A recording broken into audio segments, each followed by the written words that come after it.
Hello my friends, today I'm making another garden harvest juice with carrots, beet greens from 3 beets, and a few other ingredients. Let's look at those other ingredients. As you can see my friends, we have the carrots, the beet greens, French sorrel from 1.5 French sorrel plants, tomatoes, collard greens, kale greens, some ginger, garlic, and turmeric. And that's about it for now, and 1 large beet. Now I want to point out again that I'm using the front-loading feed tube. This feed tube has 2 advantages. One, you can lean over and see inside, and it eliminates blowback up to your ceiling 100%. So let's install the cutter. And behind the cutter there's enough space for 4 or 5 sheets of 20-pound paper. You do not want your cutter rubbing against this round escutcheon. Now the first thing I'm going to do is feed in 3 or 4 ice cubes to get the temperature below 20. You can have your temperature go as high as 35 or 40, but I like to keep my temperature below 20. So let's feed in some ice cubes to cool down the cutter and the feed tube. Now for some collard greens, we'll put in no more than 3 leaves at a time, and we'll roll this up into a ball so it's easier to feed.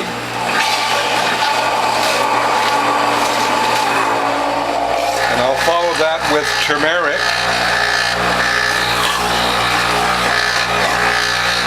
And be careful when you feed in tomatoes, because tomatoes tend to clean the shoot out, and you might have some tomatoes spit out at you, so keep your hole of the feed tube covered.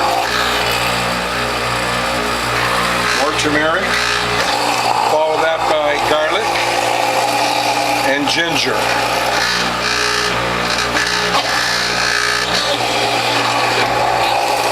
Now I notice a root on the bottom of the garlic, so I'm going to cut that off. So we'll clean the grid again, because greens are very fibrous and we want to keep your grid clean. Once you switch to carrots, you can clean it less often, but with greens you need to clean your cutter and your grid often. And we'll continue like this until we're done. Here's the last of my kale and collards, and I'm going to switch to French sorrel next. And when I'm done with my French sorrel, I'll finish off the carrots.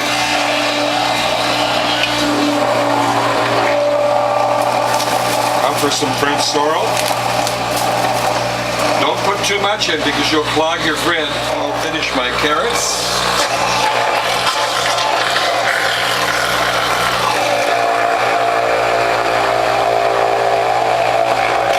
Remember to rotate your bowl a little bit. And with these small carrots, I'm putting in 2 or 3 at a time.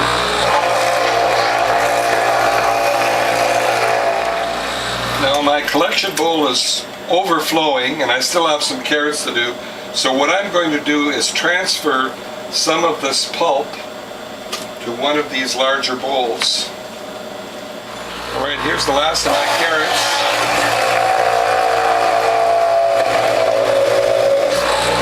And before I mix my produce, I want to point out one of the things I love about this feed tube. You can see in here, and I see that all my produce has been shred. There's nothing in there, but I like to get in the habit of putting a couple of fingers full in there just to force anything through that I may not see. So next I'm going to clean my feed tube and then reassemble, mix my produce, and make some juice. Now this cleaning brush comes with all juices sold by Oil Foundation. You can look at grocery stores, but don't get the small ones, get the large ones. And with a damp cloth or with a spray nozzle like I have, clean the front, then reassemble and continue with the juicing process. And I find that rotating in both directions is better for mixing the pulp thoroughly. Breaking ice on the corner of the counter, then I'm going to separate these 6 cloths and demonstrate how I do the 6 cloth less work method. So we'll separate the cloths. Now we'll start making juice, and I'm going to put 3 scoops of pulp into each cloth, and later I'm going to put only 2 scoops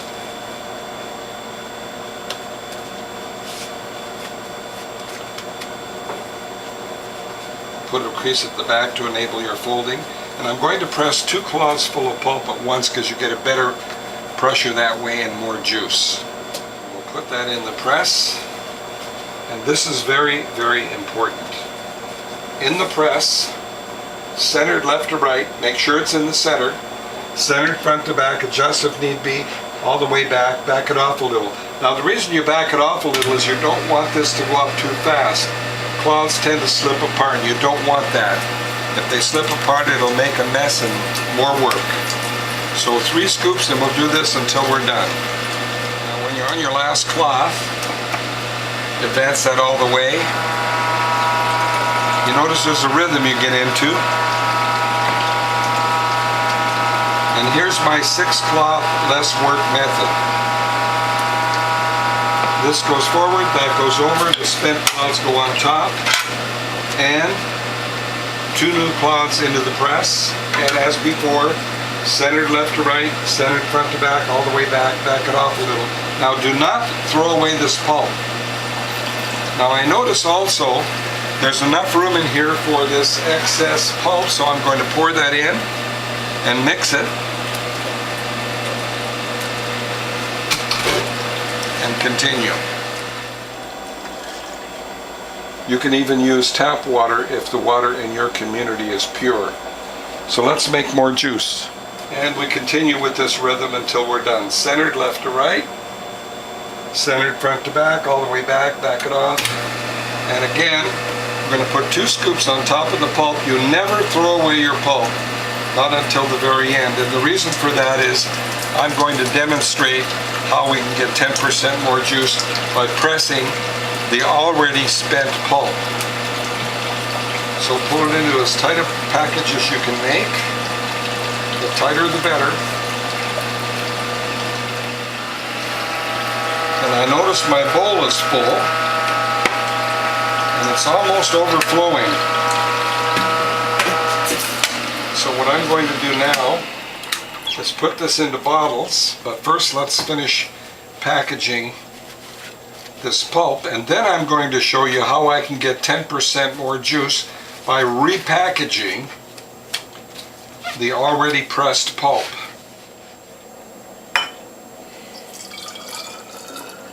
I'm going to add water later, cap them off, and put them in the fridge for storage. Repackaging this already spent pulp, we're not throwing it away.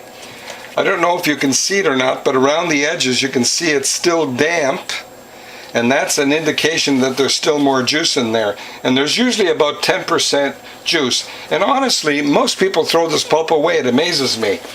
Well, I guess they haven't seen my videos. Well, we're going to pull the edges into the center and then repackage. Now we're going to back it off until we get traction. And then once you have juice flow, advance that all the way. Now there we have 10 ounces.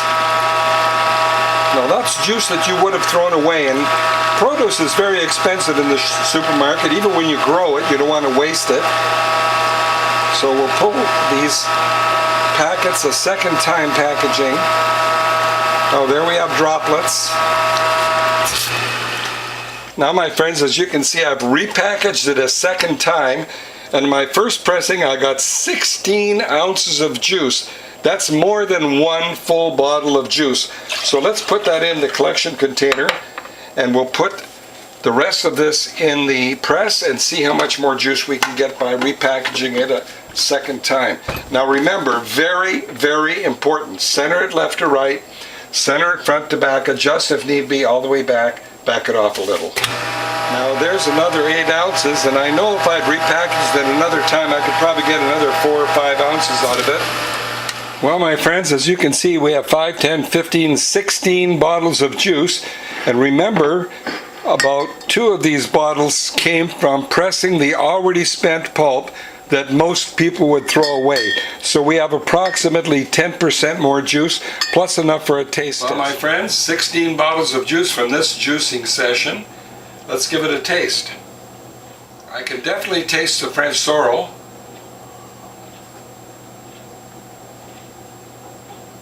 Delicious. Well, my friends, I hope you like what you've seen, and if you do, please tell a friend. If you'd like to contact me to buy a juicer, buy parts, or even upgrade your juicer, give me a phone call at 760-753-0321. You can email me at developtrust@cox.net, and my webpage is wholehealthbound.com. See you in the next video.